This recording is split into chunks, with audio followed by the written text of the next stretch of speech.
and welcome. My name is Ariana and I am the health coach for Integrative Family Medicine of Asheville. In my previous video, we focused on preparing for the Whole30 itself, and in this video, the focus is in supporting our Integrative Life members for how to do the reintroduction portion of the Whole30, which is kind of its own thing.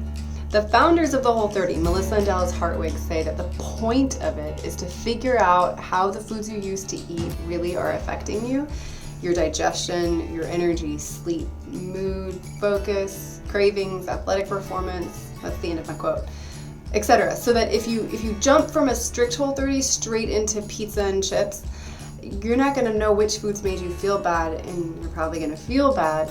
So being systematic, patient, and careful is the best way for you to map out what foods really work for you and your body. Don't skip this part of the process. It's juicy and really helpful. Now, the general structure of the reintroduction is to stay on the Whole30 diet. However, you add one thing back in, for instance, dairy, and you keep everything else strict Whole30.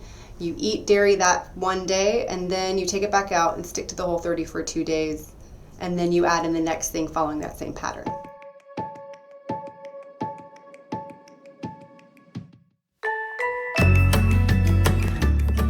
Tip number 1 is go back to why you did the Whole30. What did you hope to get out of this process? The answer to that question will probably really help you decide how you want to reintroduce foods, slowly or quickly.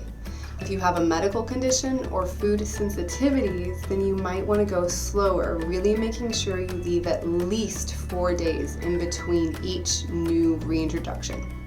Tip number 2 is to read more about reintroducing foods. Really educate yourself here.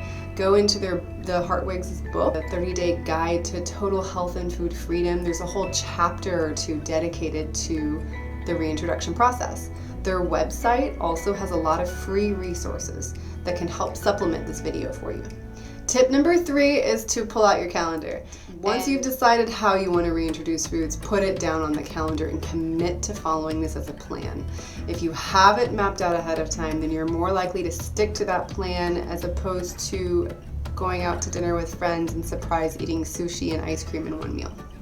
Tip number 4 is to track how you feel as you reintroduce foods, and you can pay attention to your energy, mood, breathing, skin, psychology, your medical conditions, etc. And awareness is crucial here. Really pay attention to how you feel in those areas while you're eating, after you've eaten, and throughout the day that you're reintroducing that food group. Tip number 5, do not reintroduce allergens. So if you have a diagnosed food allergy, that is not something you want to be reintroducing here. Work with your healthcare provider. Tip number 6, reset if you need to. If you start to feel out of control with your food choices, start back on a strict Whole30 diet until you've really stabilized the cravings and the compulsions. The reason for that is that you're really reworking your relationship to food, and you're dialing back what might kind of be an addiction to sugar and to carbs into a new relationship to those foods. My last tip, number 7, is be kind to yourself. Be patient and be curious. Stick with the process, have fun, and be kind.